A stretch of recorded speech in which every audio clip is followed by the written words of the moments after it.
Mas antes de entrar no tema, deixe-me fazer apenas uma breve observação, uma breve recomendação. Vocês devem saber que a lição deste trimestre foi escrita pelo Dr. Alberto Tim e lida com temas afins ao tema que nós estamos aqui trabalhando na semana. Death and Dying, o título em inglês. Eu comprei a lição digital, mas não consegui encontrar o título em português na edição digital. Ela entra da capa direto para a lição, eu não sei exatamente como foi traduzido para o português. Vida, morte e eternidade. Ok, muito bom, obrigado. Então é uma lição que, como todas, né, mas essa de forma especial vale a pena a gente estudar, se dedicar, porque é um tema extremamente atual, essas questões aí da vida após a morte, esses temas está em toda a produção cultural aí do momento, e as pessoas estão sendo bombardeadas por essas ideias, e eu creio que a lição do Dr. Alberto Tim veio no momento certo para a igreja. Mas depois dessa observação eu quero então entrar no tema, o corpo redimido, e para fazer isso eu quero só apenas lembrar vocês de algo que vocês já sabem. Vocês devem conhecer daquele slogan que os ativistas ou as ativistas ou ativistas, como queiram colocar o gênero aí, do aborto, usam bastante. Meu corpo, minhas regras. Em inglês é normalmente my body, my choice, meu corpo, minha escolha, mas é basicamente a mesma coisa.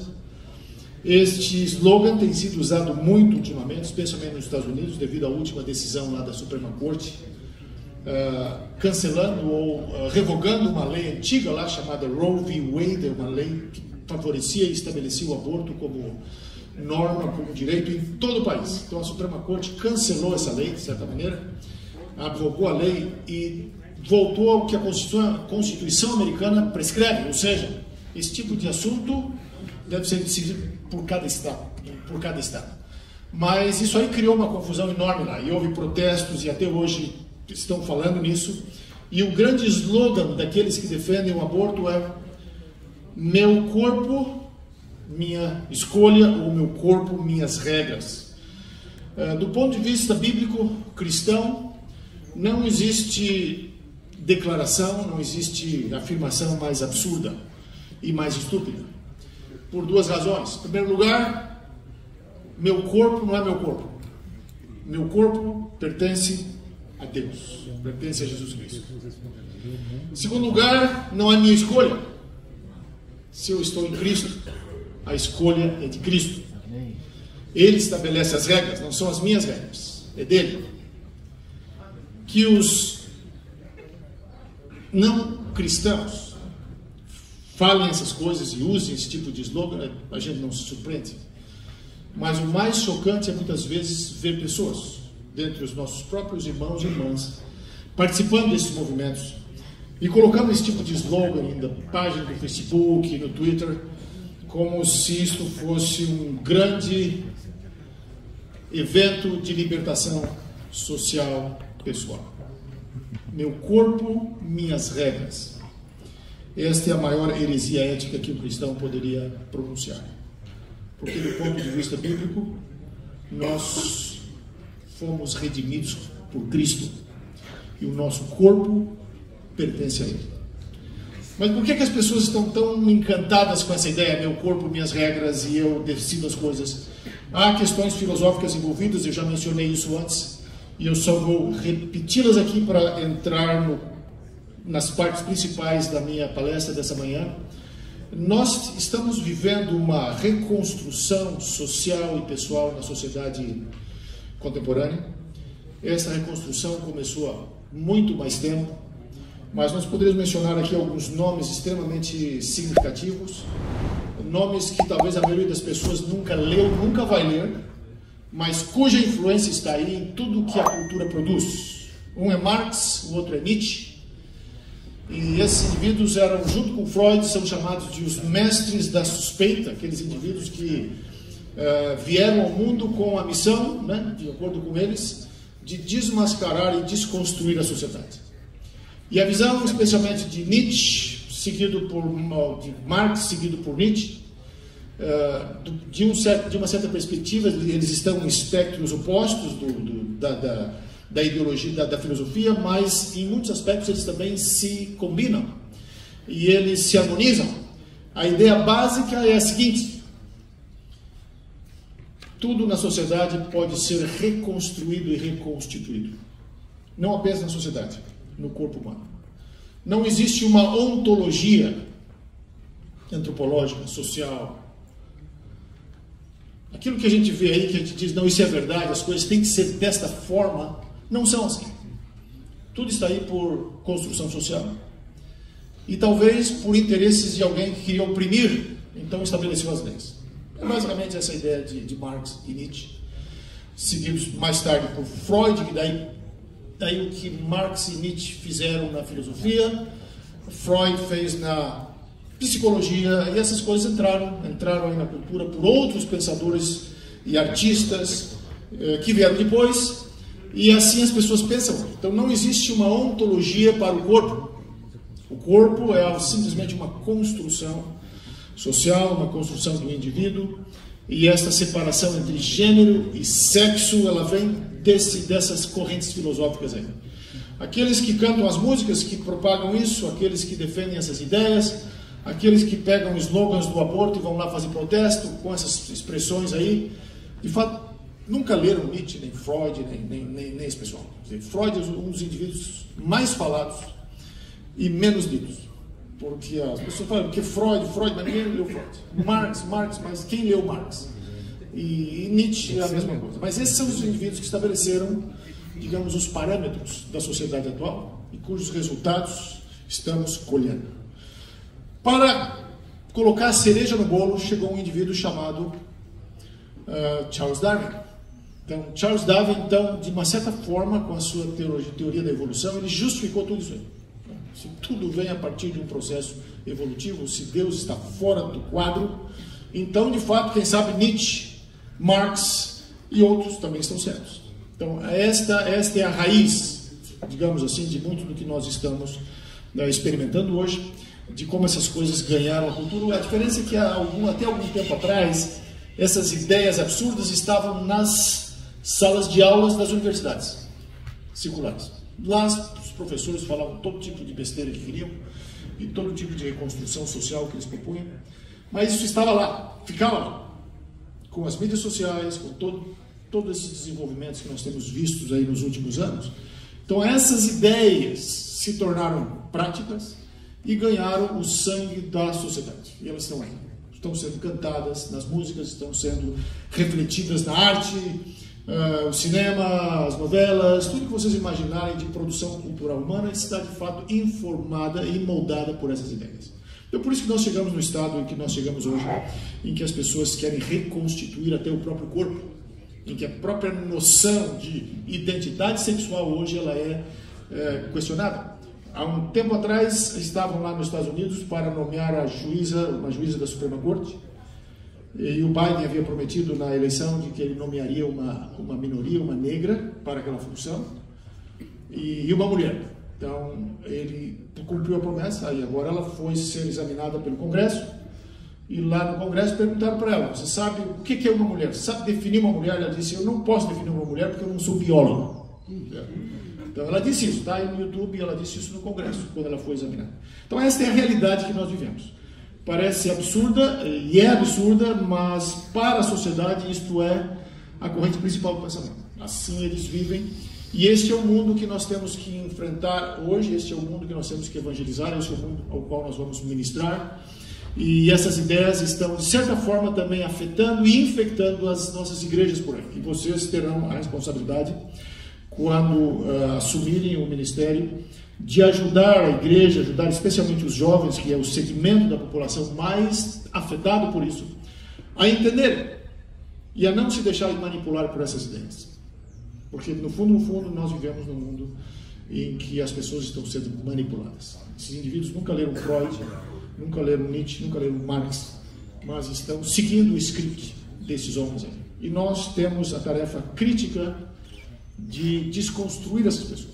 Assim como eles desconstroem o Evangelho, nós temos que desconstruir e mostrar para os jovens que as ideias que estão aí são absurdas e elas não se coadunam, não se harmonizam com a palavra de Deus. Na Bíblia é exatamente o oposto. Na Bíblia existe uma ontologia da realidade social, da realidade humana. O corpo é um dado, é criado, portanto você não pode manipulá-lo.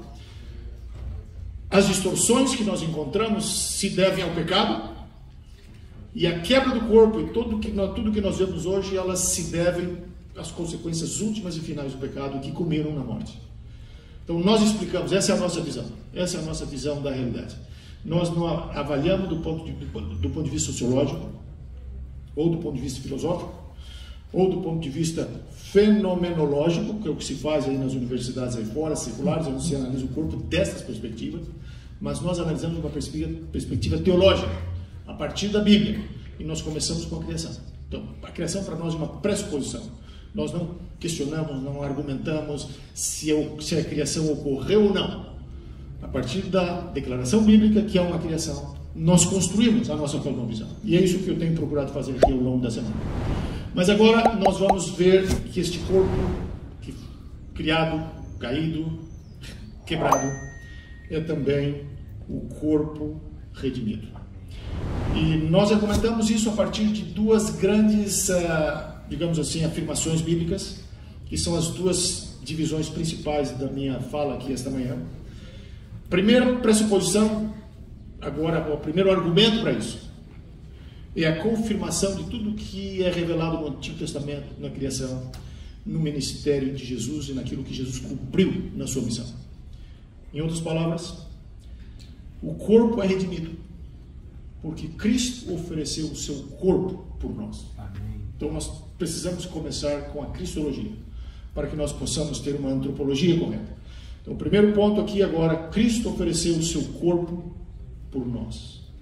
E com relação à redenção, com relação à salvação, um dos mais importantes aspectos, sem o qual a salvação não teria sido executada, é o fato de que o Salvador assumiu um corpo humano. Um corpo como o nosso, né? Não infectado pelo pecado como nós, mas um corpo humano, um corpo real, concreto. E o Evangelho de João, e vou agora falar da encarnação, cada fase desse corpo foi crucial e fundamental para a obra de Cristo. Na encarnação, João 1,14 diz que o Verbo se fez carne e habitou entre nós, cheio de graça e de verdade. E vimos a sua glória, como glória, ou glória como do unigênito do Pai. Então, e o Verbo se fez carne. Dizer, ou falar isso no mundo greco-romano é como dizer que um rio está correndo para cima. Porque para eles era impossível essa ideia de que o Logos pudesse tornar carne. Essa ideia de que Deus pudesse se tornar humano. Que Deus pudesse assumir um corpo humano, porque o corpo era absolutamente um elemento negativo na realidade. O corpo surgiu como resultado talvez de uma decadência, de uma queda, de um fragmento cósmico lá do Logos, da realidade última. Então o corpo é algo negativo. Funciona apenas para aprisionar a alma. Nesse contexto, a morte é algo positivo, porque quando o indivíduo morre, libera a alma para que ela retorne ao seu estado original. No mundo das ideias, seja que movimento filosófico você vai articular essa noção aí. E havia uma variedade de diferentes filosofias na época. Mas para o grego-romano, para o mundo grego-romano, para a filosofia, digamos, grega, isso é um absurdo, o que João está dizendo. No princípio era o Verbo, e o Verbo estava com Deus. E depois ele diz, e o Verbo, primeiro ele diz, o Verbo era Deus, verso 1. Mas depois ele vai dizer, o Verbo se fez carne, o que significa que Deus se fez carne. Isso é um absurdo do ponto de vista das grandes religiões mundiais, exceto o cristianismo. Isso é um absurdo para o hinduísmo, para o budismo, para o islamismo, né?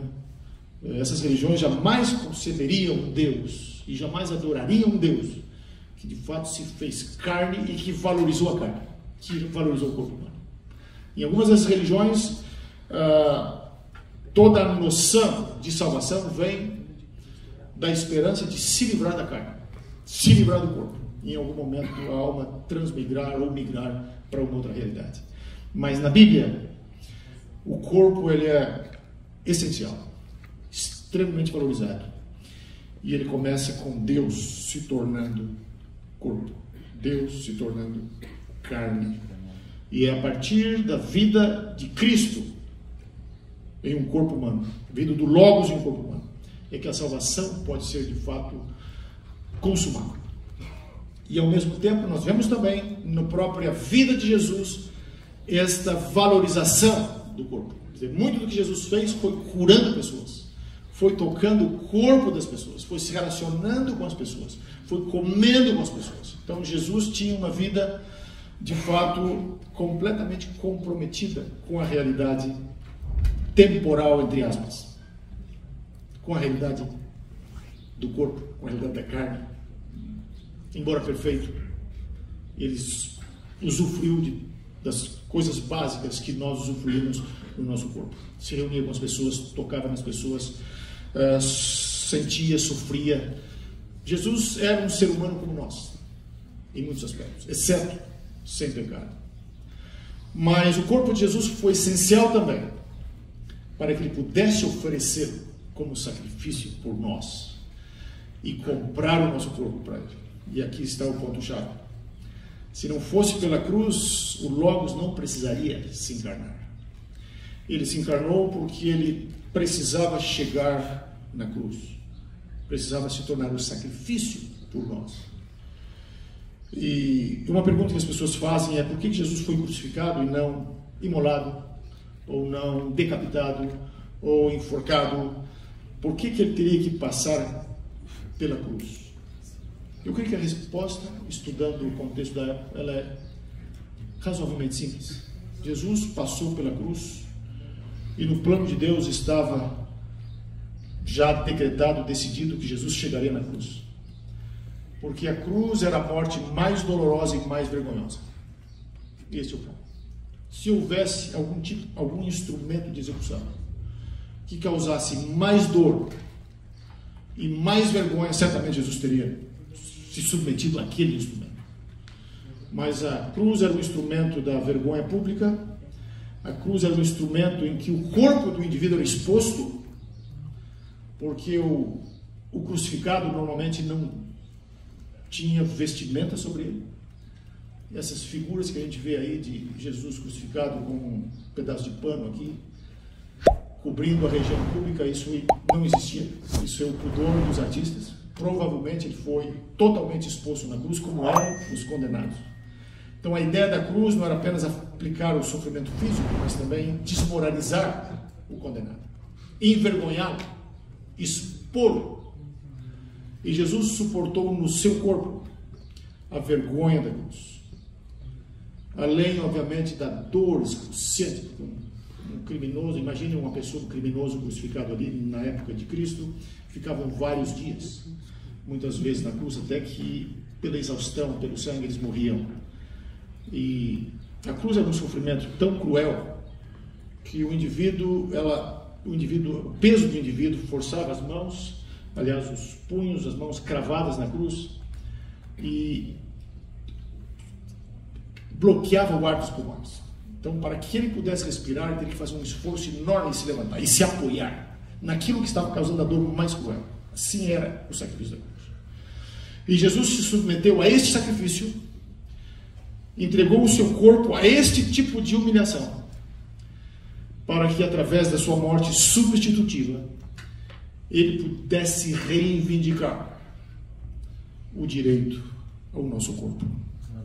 Aí está a base para o corpo redimido: a crucifixão, a morte, a humilhação, a exposição, a vergonha que Cristo sofreu por nós na cruz. Em outras palavras, eu diria, Jesus foi abusado, porque de fato ali o que havia na cruz era um abuso físico, um abuso psicológico, onde o corpo do indivíduo era manipulado e abusado. Então Jesus passou por esta realidade para que ele, através do seu sacrifício, comprasse, redimisse o nosso corpo. Mas tem um outro detalhe, e esse detalhe eu vou ampliar um pouco amanhã, mas eu só quero mencionar aqui. Dentro do contexto da encarnação, Deus também precisava se tornar homem, era necessário que ele se tornasse homem, se tornasse um ser humano, que o Logos se tornasse carne, porque o Logos tinha que passar pela morte e finalmente ressuscitar. Então a ressurreição também é fundamental no contexto de uma teologia do corpo redimido, porque na ressurreição o corpo de Cristo agora vence a morte, e ao vencer a morte ele conquista uma vitória que também é nossa. Então, mas eu vou elaborar mais sobre isso amanhã. Mas quando nós trabalhamos com a teologia do corpo, Cristo oferecendo o seu corpo por nós, temos que ter em mente a encarnação, a vida, a morte e a ressurreição. Cada um desses elementos, desses aspectos da obra de Cristo, foi uma afirmação do corpo. Cada um deles nos ajuda a entender o corpo e ajuda a entender a que preço o nosso corpo foi redimido e por que Deus faz as exigências que Ele faz em relação ao nosso corpo, em relação à nossa vida. E em consequência disso, e agora eu vou para a segunda parte da minha fala aqui, porque Cristo entregou o seu corpo por nós, agora Ele espera que nós entreguemos o nosso corpo a Ele. Isto é, o nosso corpo pertence a Deus. O meu corpo não é minha escolha. O meu corpo já foi escolhido e selecionado por Cristo. Já foi redimido por Cristo. Ele não me pertence mais. E eu vou fazer algumas reflexões agora sobre essa questão, baseado especialmente em 1 Coríntios capítulo 6. De fato, o livro de Coríntios, em geral, é um livro que aborda muito a questão do corpo. Ao longo do livro de Coríntios, ele vai abordar a questão do corpo. E há um texto interessante aqui, 1 Coríntios 6,13. Depois eu vou ler o verso 19 também. Onde o apóstolo Paulo diz assim: os alimentos são para o estômago, e o estômago para os alimentos. Mas Deus destruirá tanto estes como aquele. Porém, o corpo não é para a impureza, mas para o Senhor, e o Senhor para o corpo. Por que essa expressão? Os alimentos são para o estômago e o estômago para os alimentos. Depois Paulo entra na questão do corpo. O corpo não é para a impureza, mas é para o Senhor. Paulo tem essas coisas. Se está lendo Paulo, de repente ele fala uns argumentos, a lógica parece que sai fora da forma como nós entendemos. Então talvez de todos os escritos do Novo Testamento, Paulo seja o mais complicado de entender. Mas uma vez que a gente entenda o raciocínio, como que a lógica, como que o argumento dele funciona, a gente percebe a profundidade do que ele está dizendo. De fato, o que ele está dizendo aí, ele está falando dos coríntios, está todo um contexto por detrás. Mas a lógica dos coríntios era a seguinte: olha, assim como o corpo, como que eu tenho um estômago? O meu estômago é para quê? Por que eu tenho um estômago? Para comer. E se eu tenho um corpo, se eu tenho uma anatomia sexual, para que eu tenho isso? Para usar. Paulo está dizendo o seguinte: são coisas completamente diferentes. A questão da comida e do estômago é uma coisa. A questão do meu corpo e da minha sexualidade é outra coisa, está num outro plano. Ele está só dizendo isso, tudo que ele está dizendo é isso. Talvez esteja dizendo mais ou menos assim para os coríntios: vocês estão comparando aí o estômago, né, com a anatomia sexual, com a sexualidade, mas não tem nada a ver uma coisa com a outra. O estômago é para os alimentos, e os alimentos são para o estômago. Então, se você está com fome, você vê um alimento, você come. E você vai na base do seu instinto. Mas quando se trata da sexualidade, é diferente. E é isso que ele está dizendo. Está desconectando uma coisa da outra para mostrar a realidade da união sexual. Porque havia muita promiscuidade em Corinto. E é a realidade do mundo de hoje. Há muita promiscuidade. As pessoas acham: não, eu estou aí para fazer sexo. E tanto que hoje, digamos assim, esta geração que está aí, e da qual nós também fazemos parte, que estamos vivos, somos parte, mas essa geração afetada pelas normas correntes da sociedade, é uma geração que vê a sexualidade exatamente como os coríntios viam. E assim como eu tenho estômago para comer, o meu aparato sexual é para fazer sexo. Não importa se é no casamento, se é fora, enfim, em qualquer situação. E Paulo está colocando cada coisa no seu devido lugar. Não compare alimento com sexo. São coisas diferentes.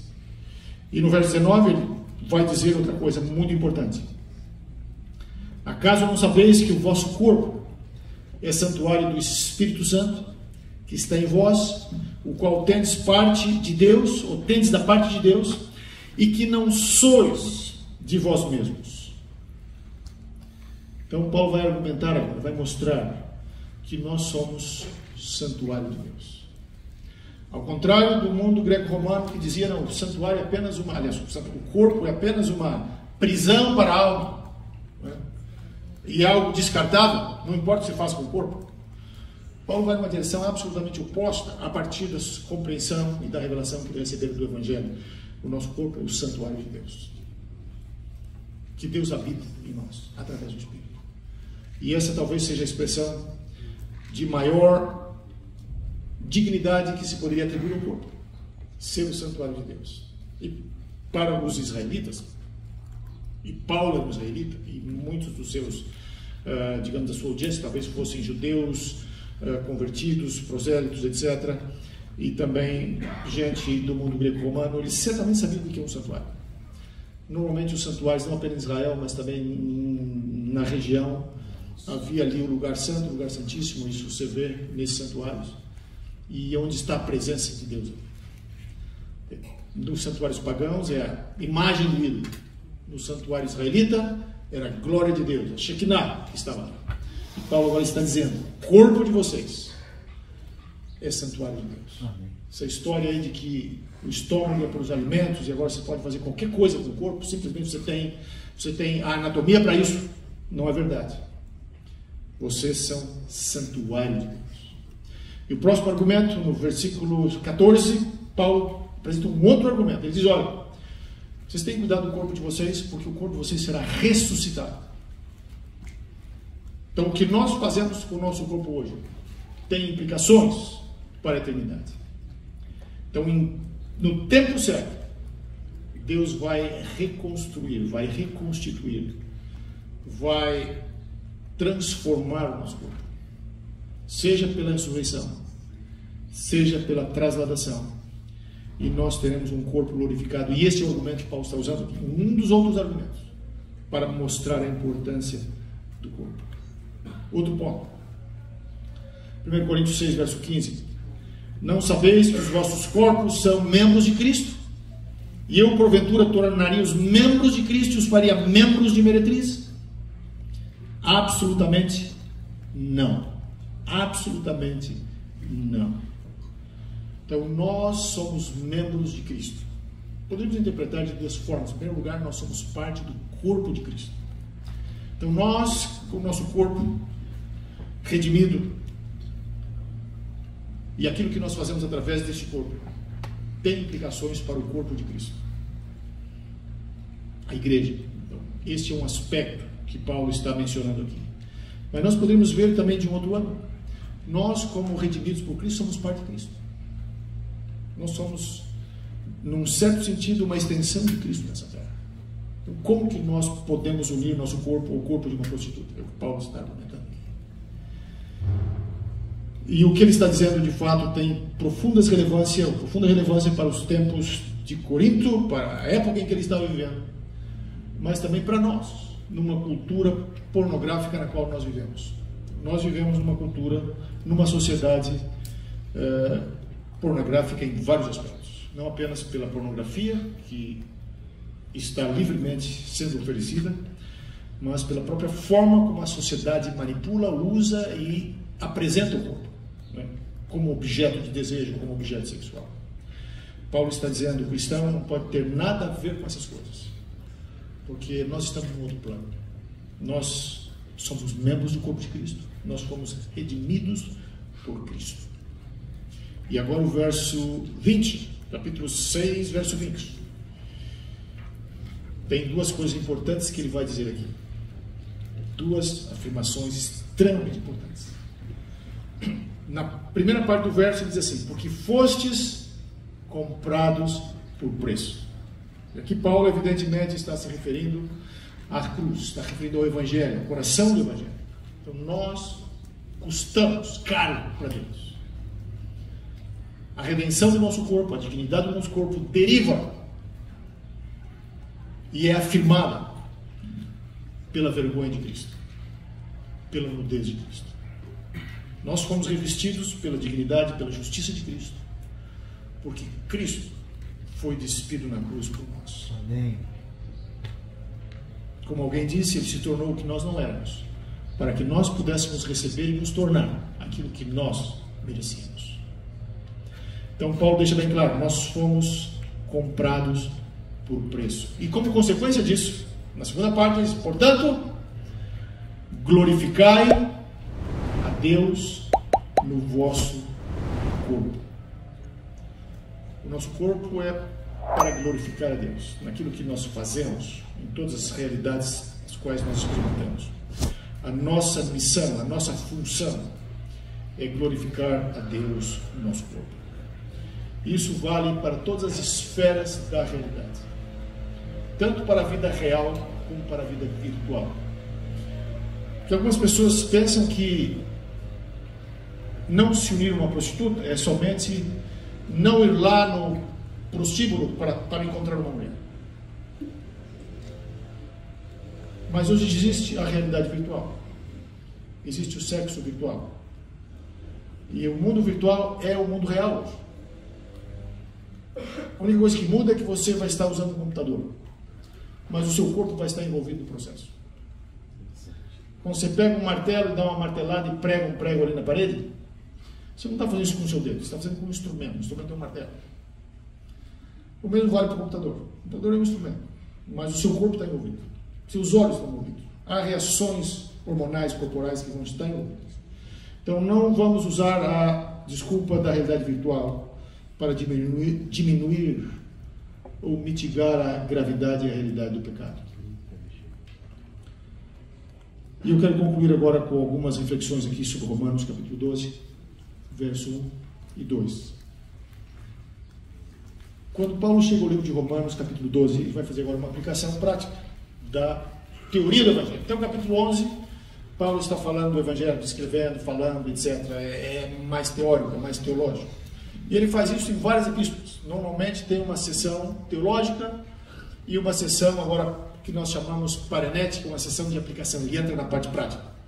Depois de refletir sobre o Evangelho, passando lá pela justificação, etc, etc, passando por Israel e as realidades de Israel em relação à igreja e tudo isso aí, termina o capítulo 11. Quando ele entra no capítulo 12, agora ele começa então a fazer a aplicação de tudo aquilo que o Evangelho significa.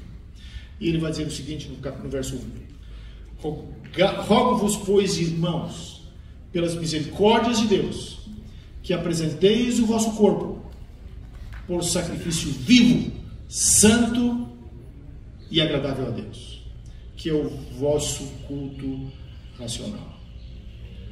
Aquilo que os israelitas faziam no Antigo Testamento, trazendo um sacrifício para o santuário, para o templo, para ali oferecer a Deus, Paulo está dizendo que nós temos que fazer com o nosso corpo, apresentá-lo como oferta viva agora a Deus. Então esta é a afirmação prática que mostra o status elevado do corpo. No mundo helenístico, greco-romano, como eu já falei antes, o corpo não tinha valor nenhum. Mas do ponto de vista bíblico, o corpo, o nosso corpo, é o sacrifício que nós oferecemos a Deus. E sacrifício também tem a noção de presente. Então é a nossa oferta de gratidão a Deus pelo que Ele fez por nós.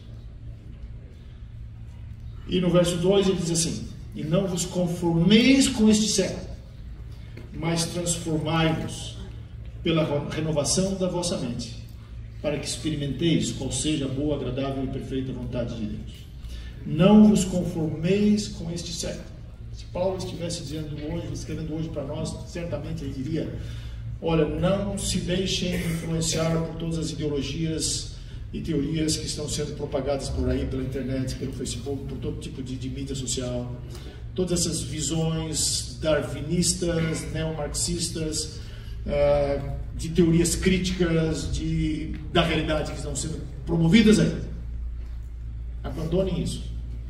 Renovai a vossa mente, para que vocês possam compreender a agradável e perfeita vontade de Deus.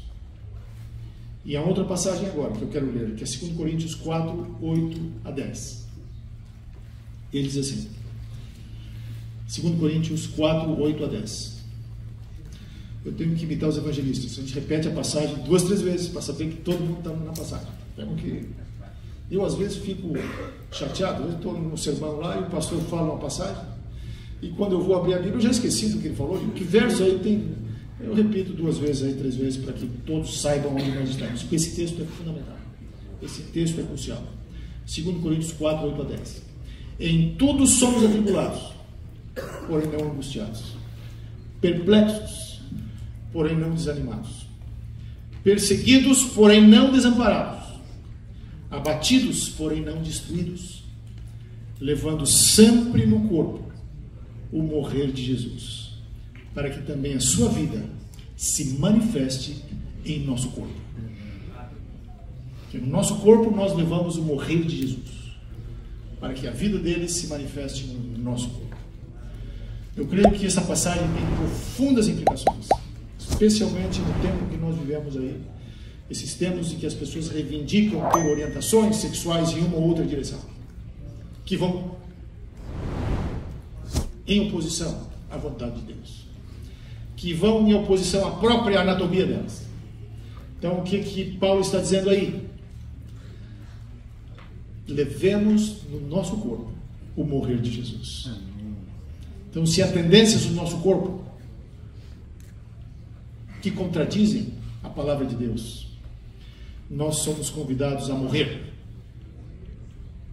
como Jesus morreu, levando a morte de Cristo no nosso corpo. Vencer isso, não satisfazer esses desejos e estas reivindicações do corpo. E ao fazer assim, nós vamos manifestar em nossa vida a vida de Jesus.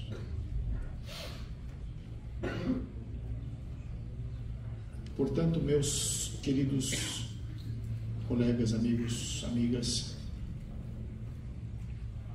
o nosso corpo não é nossa escolha, o nosso corpo não é nossa regra, o nosso corpo pertence, foi comprado por Jesus Cristo. Este é o fundamento de toda a ética cristã, de toda a ética adventista. É difícil explicar para as pessoas, você não pode fazer isso, você não pode fazer aquilo, você não pode ir lá, não pode ir aqui, não pode ter esse prazer, não pode ter aquele, a menos que você explique a teologia de tudo que está por detrás. E a teologia para uma vida cristã, de acordo com os princípios de Deus, os caminhos de Deus, o estilo de vida adventista está fundamentado em Cristo. Está fundamentado naquilo que Cristo fez, entregando o seu corpo por nós. Amém. Para desta forma comprar e redimir o nosso corpo. E eu quero terminar esta exposição apenas com uma breve história, uma breve experiência que eu li um tempo atrás. Eu vou pedir para os nossos amigos lá da tecnologia do computador só jogar aqui isso aqui é uma revista que eu leio às vezes, é muito interessante, a revista Quillette, é uma revista online. E eu li uma história de uma pessoa, de uma senhora que escreveu, Eddie Wyatt, e ela escreveu um artigo narrando a experiência dela. Tem aqui a experiência das irmãs dela, ela está aqui. Quillette Newsletter, vocês podem procurar depois no computador, vocês vão encontrar essa história. E ela conta uma história muito interessante da vida dela. Ela conta que desde a infância ela nasceu em um lar disfuncional. O pai dela era bêbado, a mãe dela sofria de uma doença chamada Huntington disease, que é uma doença neurológica degenerativa. E ela conta que ela vivia num mundo assim, que a casa dela, pela descrição que ela faz, era um verdadeiro inferno. Embora ela sabia que os pais queriam fazer o melhor por ela, pelos irmãos dela, pelas irmãs dela, mas pela condição deles, eles não podiam fazer aquilo. Ela é da Austrália. E ela conta que ela muito cedo começou a ser abusada, sexualmente abusada, por alguém. Finalmente, a mãe dela, por alguma razão, convidou este abusador para morar na casa dela. Quando ela descobriu que o abusador estava vindo morar com ela simplesmente saiu de casa e foi viver uma vida assim, sem teto, por algum tempo. Depois ela foi para a escola, ela estudou, E aí, lá na escola, ela entrou em contato com todas essas ideologias e teorias aí neomarxistas, onde as mulheres são ensinadas a odiar os homens e etc., e os diferentes espectros de identidades sexuais. Então, ela absorveu isso aí. E ela se tornou uma neomarxista, ela diz assim, ela usa inclusive a expressão, uma neomarxista completamente movida pela cultura na qual ela foi exposta, e absolutamente comprometida com essas ideologias.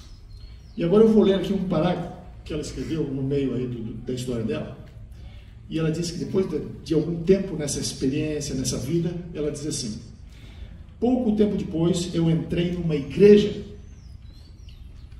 evangélica conservadora, cheia de cristãos estranhos, antiquadamente vestidos e conservadores.